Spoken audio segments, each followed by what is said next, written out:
Minggu Sengsara keempat. Okuli. Hari ini Minggu 23 Maret tahun 2025, yaitu pada kalender gerejawi. Minggu Sengsara keempat dengan pembacaan Alkitab dari Matius 26 ayat 36 sampai ayat 46. Dengan tema di Taman Getsemani. Minggu ini kita memasuki hari ke-82, hari Minggu ke-12 dalam bulan Maret. Kita berada pada Minggu Sengsara keempat atau yang disebut Minggu Oculi. Firman Tuhan minggu ini diambil dari Matius 26 ayat 36 sampai ayat 46 yang berfokus pada peristiwa di Taman Getsemani. Ini adalah pembuktian tentang kerelaan Yesus menerima hukuman salib. Memperhatikan teks pembacaan ini, kita menemukan bahwa Yesus tahu bahwa Yudas telah berkhianat dan akan menyerahkannya kepada para musuhnya. Yesus tetap memilih untuk tidak menyembunyikan diri, melainkan pergi ke tempat yang biasa mereka kunjungi, agar Yudas dan pasukan Romawi dapat menemukannya. Dan juga dapat baca bagaimana Yesus 3 kali menyampaikan doa yang sama kepada Allah Bapa saat di mana Yesus harus ditangkap. Taman Getsemani sendiri adalah tempat pemeras zaitun, karena taman ini penuh dengan pohon zaitun. Yang boleh masuk pada taman ini hanyalah Yesus. Dan disinilah ia berdoa kepada Bapanya sebagai pergumulan jiwa dalam taman. Pelajaran penting yang bisa kita ambil dari peristiwa ini, kesetiaan dalam doa. Doa tidak ada orang yang terhindar dari persoalan, tetapi bagaimana kita bisa bertahan dan keluar dari persoalan itu. Yesus sangat mengasihi murid-muridnya dengan kasih-Nya yang sempurna, sama seperti Yesus juga senantiasa mengasihi kita. Kasih Yesus adalah kasih yang paling agung, karena Dia rela menanggung semua derita yang dialaminya. Ini adalah kasih yang tidak bisa dibalaskan oleh siapapun juga, apalagi manusia yang berdoa.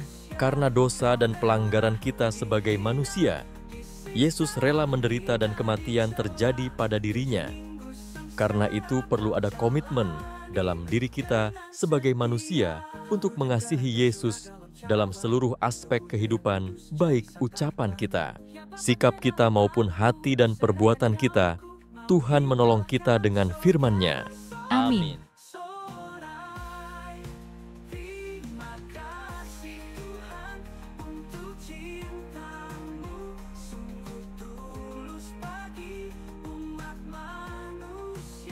Kau rela dihina, disiksa hingga dicela. 7 minggu sengsara kau jalani dengan setia. Kau rela dihina, disiksa hingga dicela. 7 minggu sengsara kau jalani dengan setia.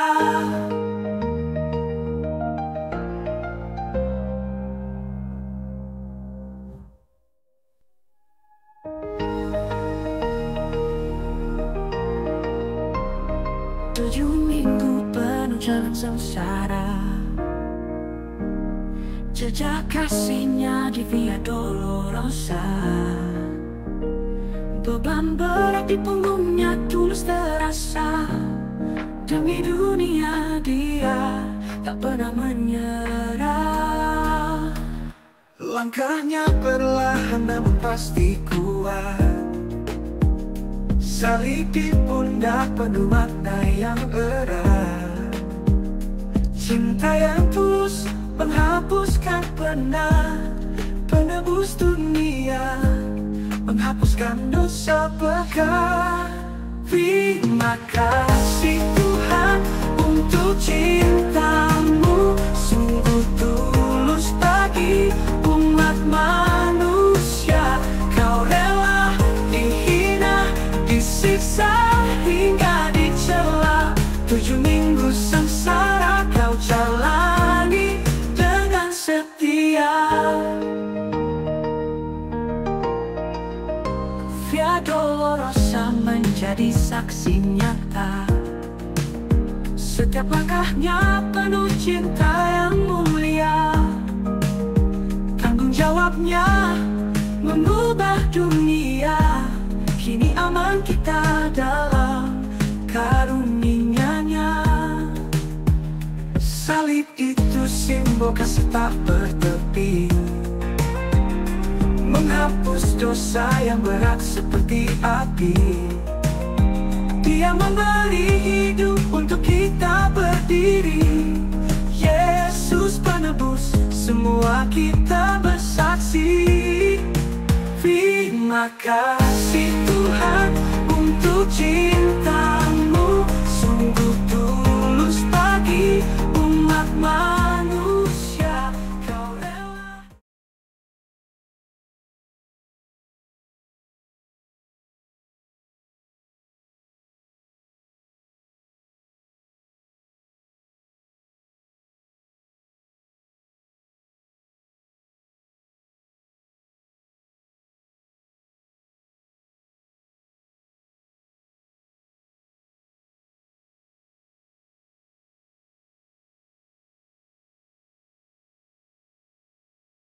Baca Alkitab dan mendengarkan firman. Injil Matius pasal 26 ayat 36 sampai 48 tentang pergumulan dalam tekanan ketika Yesus ada di Taman Getsemani. Bagian ini menjadi penting dalam kehidupan seperti ungkapan nyanyian dari anak-anak Minggu ayat 8. Doa di saat dalam cobaan menjadi penting dalam seluruh hidup kami. Karena itu biarlah Roh Kudus menguasai hati dan pikiran kami, karena kami hendak membaca dan mendengarkan firman. Pakailah hamba-Mu untuk menyampaikan berita kebenaran ini, dan biarlah semua yang memiliki telinga hendaklah mendengar, dan ada hati yang rindu untuk menerima benih firman ini supaya bertumbuh berbuah dalam kehidupan. Dalam nama Yesus Kristus firman yang hidup, dan berdoa. Amin. Injil Matius pasal 26 ayat 36 sampai dengan 48. Matius 26 ayat 36 sampai dengan 48, yaitu di Taman Getsemani. Demikianlah firman Tuhan. Maka sampailah Yesus bersama-sama murid-muridnya ke suatu tempat yang bernama Getsemani. Lalu ia berkata kepada murid-muridnya, "Duduklah di sini sementara aku pergi ke sana untuk berdoa." Dan ia membawa Petrus dan kedua anaknya Zebedeus sertanya. Maka mulailah ia merasa sedih dan gentar. Lalu katanya kepada mereka, "Hatiku sangat sedih, seperti mau mati rasanya. Tinggallah di sini dan berjaga-jagalah dengan aku." Maka ia maju sedikit, lalu sujud dan berdoa, katanya, "Ya Bapakku, jikalau sekiranya mungkin, biarlah cawan ini lalu daripadaku. Tetapi janganlah seperti yang ku kehendaki, melainkan seperti yang Engkau kehendaki." Setelah itu ia kembali kepada murid-muridnya itu dan mendapati mereka sedang tidur. Dan ia berkata kepada Petrus, "Tidakkah kamu sanggup berjaga-jaga 1 jam dengan aku? Berjaga-jagalah dan berdoalah supaya kamu jangan jatuh ke dalam pencobaan. Roh memang penuh tetapi daging lemah." Lalu ia pergi untuk kedua kalinya dan berdoa, katanya, "Ya Bapakku, jikalau cawan ini tidak mungkin lalu, kecuali apabila aku meminumnya, jadilah kehendakmu." Dan ketika ia kembali pula, ia mendapati mereka sedang tidur, sebab mata mereka sudah berat. Ia membiarkan mereka di situ, lalu pergi dan berdoa untuk ketiga kalinya dan mengucapkan doa yang itu juga. Sesudah itu ia datang kepada murid-muridnya dan berkata kepada mereka, "Tidurlah sekarang dan istirahatlah. Lihat saatnya sudah tiba bahwa Anak Manusia diserahkan ke tangan orang-orang berdosa. Bangunlah, marilah kita pergi. Dia yang menyerahkan aku sudah dekat." Sampai disitulah jauh bagian pembacaan Alkitab. Pujian kepadamu ya Kristus Yesus selama-lamanya. Amin. Bapak Ibu saudara-saudara yang dikasihi oleh Tuhan, jika kita hidup di bawah tekanan atau kita merasa terhimpit oleh karena berbagai persoalan, sebenarnya itu sesuatu yang tidak menyenangkan dalam hidup.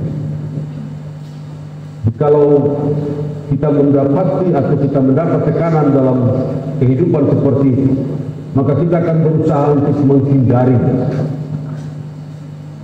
Bagi orang percaya, di dalam menghindari segala tekanan, persoalan, pergumulan, ada banyak cara yang digunakan. Dia akan mabuk mungkin, dia akan melupakan itu dan menyiksa diri mungkin. Tetapi sebagai orang Kristen, belajar atau mendengar bagian pembacaan ini, sebenarnya justru yang kita harus datang adalah kepada Tuhan. Getsemani merupakan tempat yang sangat penting untuk kita perhatikan. Karena sebelum Yesus ditangkap, Yesus mencatat peristiwa di Taman Getsemani. Sampai 3 kali Yesus berdoa dengan kata-kata yang sama. Pada saat itu Yesus membawa Petrus, Yohanes, dan Yakobus. Dan Yesus begitu gentar karena dia tahu saatnya untuk menyerahkan dirinya menjadi korban bagi penebusan dosa-dosa manusia itu telah tiba. Maka Yesus begitu takut dan gentar, namun para murid benar-benar tidak mengerti.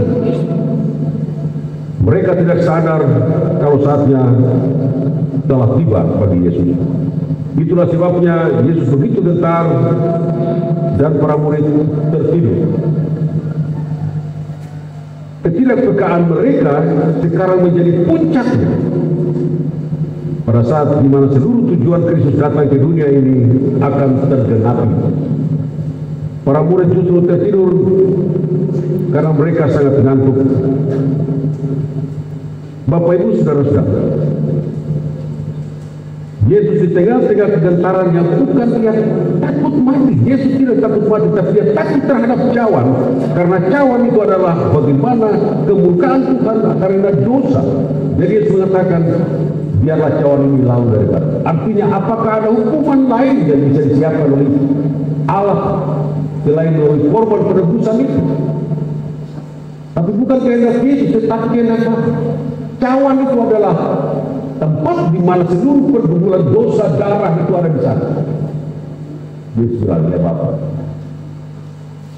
biarlah cawan ini lalu dari. Apakah ada penghukuman lain, murka Allah yang lain daripada cawan yang harus diminum, ditanggung oleh Yesus? Bapak Ibu saudara-saudara, Matius 26 ayat 36 sampai 46 ada sebuah cerita tentang atau kisah melukiskan tentang Yesus dalam doa di Taman Getsemani. Kita diberikan tema hanya di Taman Getsemani, tapi kita tambah di doa di Taman Getsemani. Dan kita tahu bahwa doa merupakan kekuatan orang-orang percaya. Bapak Ibu saudara-saudara,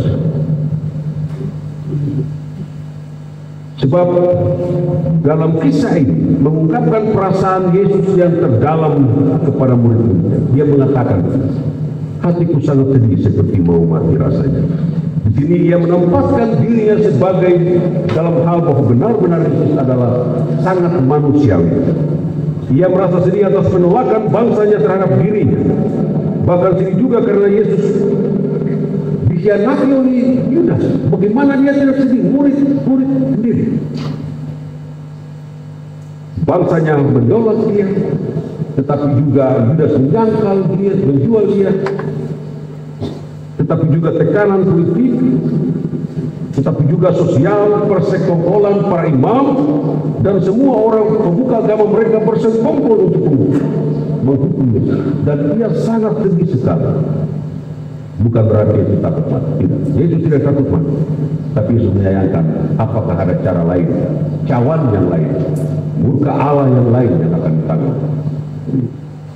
Bapak Ibu saudara-saudara, jadi Yesus terkurung dan terhimpit oleh derasnya tekanan sosial, politik, persekongkolan, dan ia ditekan di saat itu. Dan karena itu dia sangat takut karena cawan itu. Ayat yang ke-39. Ya Bapa, jikalau sekiranya mungkin biarlah cawan ini lalu daripadaku, tetapi janganlah seperti yang kehendaki, melainkan seperti yang Engkau. Bapak Ibu Saudara, sekiranya mungkin biarlah cawan itu lalu daripadanya. Ketakutan pada cawan itu adalah murka Allah akibat dosa-dosa manusia yang sangat besar. Dan karena itu, dosa-dosa itu, dosa-dosa saudara-saudara dan saya. Dan ia berdoa kepada Bapa dengan doa yang sama berulang kali, menandakan bahwa Yesus memohon kekuatan dan pertolongan Allah. Sebab ia bergumul sendiri, dan sepertinya ia ditinggal sendiri. Karena itu lihat, ketika di dalam Matius 27 ayat 46, Yesus mengatakan, Eli, Eli, lama sabachthani. Ya Allah, mengapa engkau meninggalkan aku? Allah meninggalkan Yesus, menanggung itu. Dan ketika itu terjadi di kayu salib, Matius 27 ayat 40. Jadi penderitaan Yesus dimulai ketika ia ditangkap oleh para prajurit di Taman Getsemani. Dia berada di Taman Getsemani itu untuk berdoa kepada Bapanya. Peristiwa ini juga mencerminkan dari bagaimana sisi kemanusiaan daripada Yesus sendiri, yang juga mengalami kegentaran saat ia mengetahui bahwa waktunya telah tiba. Penderitaan Yesus berlanjut ketika ditangkap, dan mulai ia saat menerima pukulan pertama dari para prajurit ketika ia ditangkap. Lihat Matius 26 ayat 57 sampai 68. Penderitaan itu tidak sampai di situ, penghinaan atas dirinya tidak berhenti sampai di situ. Setelah mengalami penderitaan penyesahan, ia berjalan memikul salib menuju Golgota, sehingga bahkan lambungnya ditikam. Dan hukuman salib yang diterima oleh Yesus disebutkan sebagai hukuman yang kejam. Itulah cawan yang harus dihindari, tapi bukan menurut kehendak kita, tapi menurut kehendak Allah. Betapa hebatnya penderitaan yang diterima oleh Yesus di atas kayu salib. Dan penderitaan ini menggambarkan penolakan dunia terhadap Tuhan Yesus itu. Bapak Ibu Saudara-saudara yang dikasihi oleh Tuhan, kalau doa itu menjadi kekuatan dalam pergumulan ketika manusia itu mendapat tekanan dalam makna dan doa yang sesungguhnya bagi orang Kristen, itu kita belajar dari Taman Getsemani. Dan itu bukan sekedar sebuah permohonan yang biasa, tetapi menjadi contoh doa sejati bagi orang Kristen. Karena dari peristiwa di Taman Getsemani, kita bisa memahami, memaknai kehidupan kita. Walaupun tadi anak-anak tulang itu menyanyi, Tuhan berkati Bapakku dan Mamaku ketika berada di dalam pergumulan. Doa adalah hubungan atau relasi setiap orang atau manusia yang dekat dengan Tuhan. Jadi kalau kita merasa tertekan oleh berbagai hal, jangan pergi kemana-mana, jangan pergi cari angin di pantai, jangan pergi ke mall menonton, datanglah kepada Tuhan. Altar ini adalah tempat persembahan, bukan saja tempat persembahan, mendetakkan persembahan, tapi seluruh isi hati, apa yang saudara inginkan, kita bawa. Bapak Ibu Saudara-saudara, oleh karena itu, ketika Tuhan Yesus menghadapi tekanan hidup yang sangat kompleks, dia menyiapkan waktu. Tuhan menyiapkan waktu dengan memanggil muridnya untuk pergi berdoa bersama dia. Jadi kalau ada masalah, siapkan waktu itu. Karena doa adalah tempat untuk menyatakan pergumulan yang paling jujur di hadapan kita. Kalau bicara biasa, kita bisa pakai TV. Tapi kalau sudah datang kepada Tuhan, engkau akan mengatakan sesuatu yang paling jujur kepada Tuhan. Karena itu, dalam keadaan apapun, kita datang kepada Tuhan. Apa keadaan kita, apa ketakutan kita, apa kesedihan kita, apa harapan kita, katakanlah secara jujur kepada Tuhan. Karena doa bukan sekedar kita meminta, tapi doa itu kita berserah diri karena kita tahu kita minta kepada Bapa yang penuh kasih. Yesus memberi contoh yang terbaik untuk berdoa, dan tidak hanya sekali. Tetapi sampai dengan 3 kali ia datang kepada Bapa. 2, memberikan kita kekuatan untuk mentaati kehendak Bapa agar kita tidak jatuh ke dalam pencobaan. Keinginan daging menunjukkan sifat manusia semata dan sifat duniawi terpisah dari pengaruh ilahi, dan karena itu rentan terhadap dosa dan tidak dapat menentangnya. Bapak, Ibu, saudara-saudari yang dikasihi oleh Tuhan, doa yang sejati bukan sekedar kita meminta, tapi kita berserah diri kepada Tuhan. Seperti kata-kata Yesus, ya Bapa, kalau sekiranya mungkin biarlah cawan ini lalu daripada. Kalau sekiranya ada hukuman yang lain, tidak seperti ini, tapi bukan demikian. Tapi akhirnya Yesus mengatakan, biarlah cawan ini aku memilih. Pelanggaran keberdosaan manusia dunia ini biarlah tanggung atas Yesus. Bapak, Ibu, saudara-saudara, karena itu doa adalah sumber dari kekuatan rohani tiap-tiap pribadi, tiap-tiap keluarga. Sebab setelah berdoa, Yesus sudah lagi gelisah, tapi ia telah siap menghadapi penderitaan, menghadapi cawan yang ditentukan oleh Allah. Karena itu doa harus dilakukan dengan kewaspadaan, dengan hati-hati di dalam kehidupan. Menghadapi berbagai tekanan hidup tiap-tiap hari, baik secara ekonomi, sosial, dan politik, firman Tuhan mengajarkan bahwa tidak boleh kita lari daripada persoalan, kecuali kita harus berjuang menghadapinya sama seperti Yesus. Yesus tidak lari dari tekanan dan penderitaan, tapi ia tabah dan berani menghadapinya dengan berdoa kepada Allah Bapa di surga, sampai 3 kali mengucapkan doa yang sama. Dan sesudah itu dia menjadi lebih siap dari yang pertamanya untuk menghadapi semua tekanan. Ketika ia mengatakan, hatiku sedih rasanya dan mau mati. Bapak, Ibu, saudara-saudara, doa Yesus di Taman Getsemani, kita belajar dari sana, itu membawa kita untuk membangun hubungan pribadi dengan Tuhan tiap-tiap hari. Kita belajar bahwa dari apa yang dikatakan oleh Yesus sampai 3 kali menandakan kejujuran dalam menyampaikan isi hati Yesus. Kita juga harus sama menyampaikan isi hati kita kepada Tuhan, apa yang menjadi pergumulan, kesedihan dari tiap-tiap pribadi keluarga membawa kita untuk berserah kepada Tuhan. Dan jangan kita pernah membuat diri kita bahwa kita kuat dan mampu. Itulah nasihat firman Tuhan bahwa dengan berdoa membawa kita untuk terus berjaga-jaga, sama seperti ketika dia mengatakan, mengapa kamu tidak berjaga-jaga dengan aku 1 jam? Bangunlah, karena yang membawa hati menghukum dia telah. Bapak, Ibu, saudara-saudara, maka sebagai orang Kristen, orang-orang percaya, mari kita menjadikan doa bukan hanya sebagai kebiasaan, tetapi sebagai kekuatan utama di dalam hidup kita, seperti yang kita telah tunjukkan kepada kita. Cara yang tepat untuk menghadapi semua persoalan dan tekanan adalah berdoa. Karena itu marilah kita membangun komunikasi yang akrab dengan Tuhan melalui doa di sepanjang hidup kita, di dalam berbagai tekanan, baik susah maupun senang. Jangan hanya senang saja kita tanpa doa, kalau susah itu lupa. Baik susah dan senang, sama seperti apa yang ditunjukkan oleh Yesus. Doa adalah kekuatan. Doa adalah nafas kita.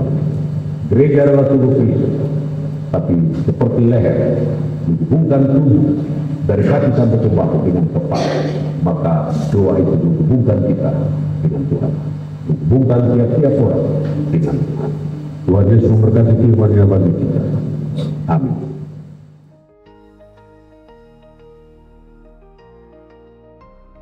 7 minggu penuh jalan sengsara, jejak kasihnya di Via Dolorosa. Beban berat di punggungnya tulus terasa, demi dunia dia tak pernah menyerah. Langkahnya perlahan namun pasti kuat, salib di pundak penuh makna yang erat. Cinta yang tulus menghapuskan penat, penebus dunia, menghapuskan dosa pekat. Terima kasih Tuhan untuk cinta-Mu, sungguh tulus bagi umat manusia. Kau rela dihina, disiksa hingga dicela. 7 minggu sengsara Kau jalani dengan setia.